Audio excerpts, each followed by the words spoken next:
Hello everyone, I'm going to be presenting on Medicaid. My assignment prompt is that you have no way to pay for your medical care, but you've heard that Medicaid may be a solution. So you are to determine who to contact and where to go to apply, and then secure and complete an application. I started my search, as I'm sure many people do, by going to Google, and I decided to search Pocatello, Idaho Medicaid, because that is where I live, is Pocatello. And I was directed to the Health and Welfare website for Idaho. If you look at the top of the picture there's some tabs that say home, children, families, etc. I chose medical, and that brought us to the page we see in the picture. So under programs and services, it says Medicaid. I clicked on that tab, or that link, and it sent me to an overview page of some of the more basic eligibility requirements and a couple options for how to apply. But I started with some of the eligibility requirements. To begin with, you have to fit into one of the following categories. Be a child under the age of 19, be a pregnant woman, be an adult with a child under the age of 19, be 65 years or older, or be blind or disabled according to the Social Security Administration criteria. And if you do fall under one of those categories, then you must also meet all of the following criteria. You must be a citizen or a legal immigrant to the country. You must be a resident of the state of Idaho, and that is because Medicaid is mostly run and funded by the state governments. So your numbers and your requirements might be a little different based on what state you live in. But along with being a citizen or a resident, your household income must be less than the program income limits for your household size, and your resources must not exceed the program resource limits.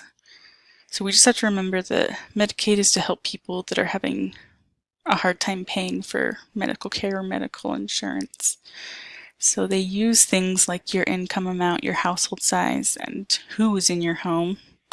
So if you have disabled family members or if you have dependents living in the home, and they base the amount that they give you on those items. Next, I went and looked at what my options were for actually doing the application. The first one they gave me was the IdaLink portal, and this is an online option. It takes you step by step through the application. They also have a printable application available in both English and Spanish, and you just download it as a PDF file to your computer and you can print it off at home. They also have the option of visiting any of their office locations. I just put the address for the one in my hometown in Pocatello. They also have some you can do over the telephone, and they'll give you the numbers. I found this on the Health and Welfare site. You can also visit yourhealthidaho.org for some help. I decided to look at a few of these options. The first one I looked at was the IdaLink portal. And this portal, you do have to register a username when you begin. But this was a very simple, easy process. It took 2 minutes. And then once you get in, they actually have a few different forms you can use for assistance. They do have the Medicaid form, but they also have a few others as well. As for the Medicaid form, this page kind of explains how this is going to go. So first you will enter your information, and that's going to be questions about your health, about your income, and about your household. And then once you're all done, you can review the application, double check it, make sure everything is in order before you actually have to submit it. And then once you do submit it, you will receive an eligibility determination. And even if you don't end up qualifying for Medicaid, they will use your information to determine if you are eligible for any other help, such as tax credits to help pay your coverage premiums, or even some affordable private health insurance plans based on what information you have provided them. And then they did say that once I started the application process, they said that I have 36 days to complete it and submit it. So you don't have to do this application all in one sitting. You have time. The next help they gave was yourhealthidaho.com. And what this website does is it gives you estimates about how much help they can give you, but also some different plan options. And they have two ways of doing this. The first, that isn't pictured here, you enter in the yearly income salary a year for your household. And based off of that number, they'll give you an amount of monthly savings you'll have. So they'll tell you how much they'll send you each month to help you based off just that number. The second way is to answer 4 health-related questions. Now, you don't have to answer all 4, but they are there to help you. So the first one, they ask you about the average number of doctor visits per person in your home per year. The second question is about medications. And so they want to know the average number of ongoing monthly prescriptions that you get per year. So for example, I take 4 medications. I take them daily, but I get them filled at the pharmacy monthly. So they want to know that I have 4 medications that I take monthly throughout the year. So the third question is actually connected to that, and they give you a place where you can actually type in your medication. And you can type in both the medication and the dosage, and they can calculate that into your plan options. The fourth relates to children's dental and acupuncture. So those ones are a little more rare for some people, but they do allow you to have that to add into your calculations. And then once you're finished answering these questions, it brings you to a page like the one I have pictured here. And what this page does is it just gives you some different options you have for possible plans. And on the left, they have some different filters. So if you only want to see certain aspects of the plans, you can look at it that way. And I think these are really helpful. They do like to point out that these are estimates and that it's going to be different once you actually do the application.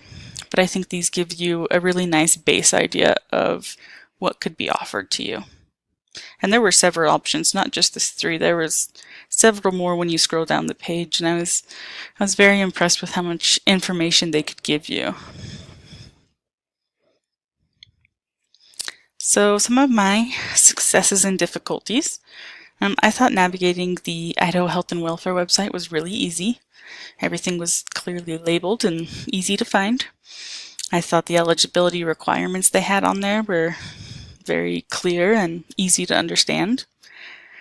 And then, as I mentioned earlier, the IdaLink portal registration, it was quick and simple, it took about 2 minutes, and I really loved that the website takes you through the application step by step, because I think some people, you can get overwhelmed looking at the printable version with a million questions, so it's nice to have something like this that kind of can break it up for you. In addition to that, it was nice that you didn't have to do the whole application in one sitting, because then you can go through and you can determine what paperwork and records you need and be able to come back and finish that later once you have all that information. I also thought that it was really helpful to see the possible savings and all the plan options that you had after answering those questions on your healthidaho.org. I think it helps people to be able to visualize it ahead of time. So even though these numbers are going to be different once you fill out your application, it does give you a nice base so you can kind of know what to expect when you do get all the information back. The only difficulty I ran into was that I didn't have all of the information I needed when I first sat down to do the application. I'm single and I don't have children, and I still live with my parents, so for me I had to ask for my mom for quite a bit of information. So I think that's really the only difficulty I'd really run into is, some people aren't very good at record keeping. So that can be problematic if you don't know where your tax information is and if you don't have access or you don't already have your employment records available. That can be a little bit of a roadblock. But that moves me into my advice. So my advice includes doing your research. There's a lot of information online available for you to see the different eligibility requirements, as well as there's a lot of some free advice from health and law specialists. And so I just think make use of that and really look at things before you start getting into the actual process. And then if you do choose to apply for Medicaid, I advise you to seek the advice and guidance of either an insurance agent or a lawyer. And that's because this application may seem pretty simple and clear-cut, but it can get complicated. And you want someone with experience that can guide you and direct you and be able to get you the most out of the application, get you most out of the service. Now, I didn't do that this time because I didn't have time, but I do plan on actually applying for Medicaid here in November. And I do have an appointment with my mom's insurance agent, so I am going to follow my own advice and seek the advice of an insurance agent that has experience. Additionally, along with the office address for my town, they also have some of these different programs that they will offer. So one of those programs, it's called Healthy Connections, and this is primary care case management. So these guys are going to be able to help you with the application process and help you navigate with the doctors and different things like that. So they're going to kind of guide you through your journey. And then navigation services, this is more for once you've completed the application, but they help you navigate what you can do with your Medicaid once you've received it. And I think that's really important too, because you may not completely understand what all you are getting. And so they have this navigation service that can help you figure out what all your resources are that are available, and then to also identify opportunities for prevention and early intervention. So to keep your health as good as you can have it. They also have a self-reliance benefits program. Now there's a few categories in this, but one of them is Medicaid finance. So these guys are kind of helping you be able to navigate Medicaid independently. And so they're going to teach you, kind of like the others, they're going to teach you how to navigate both the application process and when you're done. And I think that's really nice that they're trying to help you be independent in it so that you don't necessarily have to be dependent on the resources the whole time. I thought that this assignment was very informative to me, and I know that it'll be applicable both to my life right now and when I am in my career as a healthcare administrator, because I will be dealing with the business side of things. So going through this process and understanding what is required of people, but also what is rewarded to people, what the possibilities are for them, is going to help me help them navigate Medicaid, and it's going to help me better understand the paperwork myself. So I think this process is definitely helpful on both ends of the spectrum, both being one to apply, but also be one to help other people apply, or to deal with some of the paperwork that comes with being an administrator in a healthcare organization. Thank you.